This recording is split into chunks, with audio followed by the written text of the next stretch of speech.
Assalamualaikum warahmatullahi wabarakatuh. Berjumpa lagi dengan podcast Open the Door. Kali ini saya akan membagikan video tentang dosa-dosa politik Partai Demokrasi Indonesia Perjuangan. Membuka aib seseorang tidak boleh, tetapi kalau membuka aib politik, politikus maupun partai politik, menurut saya itu wajib, karena ini menyangkut kepentingan orang banyak. Semua partai politik dan politikus pasti punya dosa politik, tetapi yang penting jangan saling mengumbar. Seringnya malah PDIP itu mengumbar dosa-dosa politik partai lain atau politikus lain, padahal dia sendiri juga punya dosa politik. Mungkin teman-teman yang baru menemukan channel saya bertanya kenapa ini saya pakai kopiah. Ini namanya pencitraan, karena saya kan politikus. Ini malam Jumat, saya harus sebentar lagi pergi ke tahlilan rutin biar kelihatan alim. Pencitraan politikus, padahal sholat aja jarang-jarang. Oke, kenapa saya harus buka dosa-dosa politik ini? Karena ini sangat penting menjelang pilkada, biar teman-teman tahu seperti apa jejak rekam dari partai politik, khususnya PDIP ini. Jadi PDIP itu dulu sudah saling buka-bukaan dosa politik ketika berseberangan dengan Partai Demokrat. Begitu juga ketika PDIP berkuasa, Partai Demokrat juga membuka dosa politik dari PDIP. Jadi saling buka-bukaan. Kali ini saya buka dulu dosa politik dari PDIP. Karena apa? Seringnya itu menyerang Pak Jokowi gitu loh. Padahal dia sendiri juga punya dosa politik. Karena saya lihat hampir semua elit politik PDIP itu, kecuali Mbak Puan dan Pak Pacul, selalu mengumbar dosa politik dari Pak Jokowi khususnya. Apakah Pak Jokowi tidak punya dosa politik? Punya, teman-teman. Salah satunya ya, saya anggap ya kecurangan di MK itu, nanti kita bahas. Sebenarnya itu bukan kecurangan, tetapi yang ingin saya sampaikan, jangan selalu mengumbar aib dari politikus atau partai politik lain. Yang perlu, menurut saya sangat perlu untuk PDIP lakukan hari ini adalah introspeksi. Kayaknya nggak pernah sekalipun saya lihat pernyataan dari elit politiknya yang mengaku bahwa ada kesalahan di dalam partainya. Ya, Bu Megawati kemarin menyebut salah satu kesalahan adalah banyak dari kader-kadernya yang tidak turun ke akar rumput. Ya Bu, betul itu. Sudah turun kok menurut saya. Cuman turun membagi amplop. Ya buat menang dirinya sendiri, pileknya saja. Tapi kalau soal caleg tuh hampir semua melakukan. Tapi insya Allah kalau pemilihan presiden itu saya yakin bersih, masyarakat itu memilih berdasarkan nuraninya sendiri. Jadi hampir semua simpatisan partai itu melakukan split ticket voting. Kalau calegnya memilih partainya, tetapi khusus untuk presidennya hampir semua partai itu memilih Pak Prabowo Gibran. Bahkan ya di partai PDIP sendiri terlihat sekali banyak sekali yang memilih Pak Prabowo Gibran karena ada unsur Pak Jokowi di sana. Silakan simak video berikut ini, insya Allah ada manfaatnya bagi rakyat Indonesia. Assalamualaikum warahmatullahi wabarakatuh.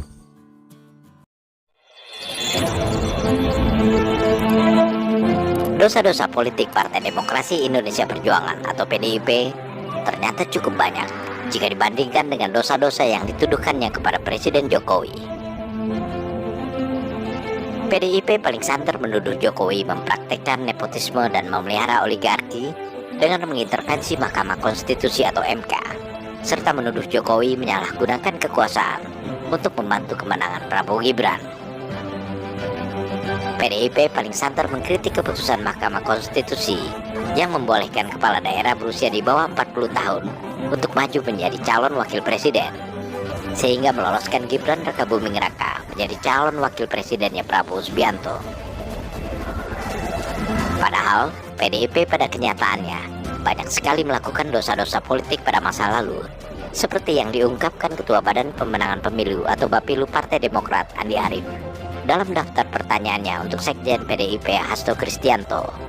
Daftar pertanyaan Andi Arief ini diunggah akun Instagram Indonesia Voice Reborn. Ada 6 pertanyaan yang diajukan Andi Arief kepada Hasto. Dari pertanyaan-pertanyaan tersebut tersirat jelas bahwa PDIP sangat sering mendorong DPR untuk mengubah peraturan perundang-undangan untuk menggolkan berbagai keinginan politiknya serta mengganjal lawan politik. Tahun 2004, menjelang pemilihan presiden secara langsung untuk pertama kalinya, fraksi-fraksi di DPR, termasuk fraksi Partai Golkar, berusaha menggolkan rancangan peraturan tentang syarat pendidikan Capres dan Cawapres minimal sarjana strata 1 atau S1. Usulan ini ditentang keras oleh PDIP yang menghendaki agar syarat pendidikan Capres Cawapresnya cukup SMA. Hal ini dikarenakan Megawati yang mereka gadang-gadang menjadi calon presiden pada tahun tersebut hanya lulusan SMA. Mega memang pernah duduk di bangku kuliah namun tidak selesai. Sebagai fraksi dengan kursi terbanyak di DPR, PDIP tentu saja berhasil melakukan tekanan politik kepada fraksi-fraksi lainnya dan berhasil memuluskan Megawati menjadi calon presiden 2004 yang ternyata dikalahkan oleh SBY. Pada tahun itu juga, PDIP berhasil mendorong DPR dan MK tentang aturan pemeriksaan kesehatan fisik untuk mengganjal Gus Dur agar tidak maju menjadi calon presiden. Sebelumnya, Gus Dur yang telah dipilih MPR untuk menjadi presiden dilengsarkan oleh Megawati dan Amin Rais melalui sidang istimewa MPR, kemudian digantikan oleh Megawati. Tapi Gus Dur, dalam upaya mencopot Anda, siapa orang yang paling bertanggung jawab atas pencopotan tersebut menurut Anda? 2, Siapa? Amin Rais dan Megawati. Mengapa? Hah? Tanya sana dong, kok tanya. Nah, kalau memang Megawati dan Amin Rais dianggap orang yang paling bertanggung jawab atas pencopotan Anda, apakah Anda dendam sama mereka? Lah, ngapain dendam Mama Amin? Artinya Gus Dur sudah melupakan itu, sudah memaafkan. Maafkan, lupa sih enggak. Nah, pernahkah setelah peristiwa ini, apakah itu Megawati atau Amin Rais datang ke Anda untuk meminta maaf? Enggak ada. Mereka merasa dirinya benar, ya sudah. Besok-besok akan terbukti oleh bangsa ini sendiri kok. Anda ini kayak orang geblek. Nggak bisa bedakan kepemimpinan kok bilang begitu. Ya. Kalau Anda nggak bisa bedakan ya sudahlah sana. Ngapain sih ikut-ikutan di sini? Mau tahu kepemimpinan saya menghargai kedaulatan hukum. Kepemimpinan Megawati tidak menghargai hukum melainkan penyelesaian politis. Itu sudah dibuktikan dengan melengsarkan saya manggil rapat di rumahnya di Kebagusan. Itu kalau mau tahu. Apa yang diucapkan almarhum Gus Dur sekian tahun yang lalu itu terlihat jelas hingga sekarang. Megawati sama sekali tidak menghargai keputusan hukum Mahkamah Konstitusi yang telah menetapkan Gibran sebagai calon wakil presiden dan tidak menghargai keputusan Komisi Pemilihan Umum atau KPU yang telah menetapkan Prabowo Gibran sebagai pemenang Pilpres 2024. Padahal keputusan KPU tersebut didasarkan pada fakta dan data yang sangat jelas. Pada saat Megawati menjadi presiden itulah aturan pemeriksaan kesehatan fisik calon presiden diberlakukan, sehingga Gus Dur pun tidak lolos. Tahun 2004, ada skenario politik DPR untuk mengubah ambang batas pencalonan presiden menjadi 20% kursi DPR. Kemudian pada 2009, dinaikkan menjadi 25%. Upaya ini tentu saja dilakukan oleh partai politik yang mempunyai jumlah kursi paling besar di DPR, yakni PDIP. Upaya tersebut tak lain untuk mengganjal SBY agar tidak bisa maju menjadi calon presiden. Namun karena pemilihan anggota legislatif saat itu masih dilaksanakan sebelum gelaran Pilpres, upaya mengganjal SBY melalui presidensial threshold gagal total. Partai Demokrat berhasil memenangkan Pileg 2009 dengan perolehan 150 kursi DPR yang ekuivalen dengan 26,4% kursi DPR. SBY pun melenggang dan kembali mencalonkan diri menjadi presiden untuk kedua kalinya dan lagi-lagi berhasil mengalahkan Megawati, sehingga membuat Megawati membenci SBY hingga sekarang. Itulah beberapa dosa politik yang dilakukan PDIP di masa lalu yang dipertanyakan Andi Arief kepada Hasto. Dan masih ada 3 pertanyaan lagi yang diajukan Andi Arief kepada Hasto, yakni siapa inisiator sistem pemilu tertutup ke MK? Siapa yang membangun negara dalam negara dengan sistem presiden sebagai petugas partai?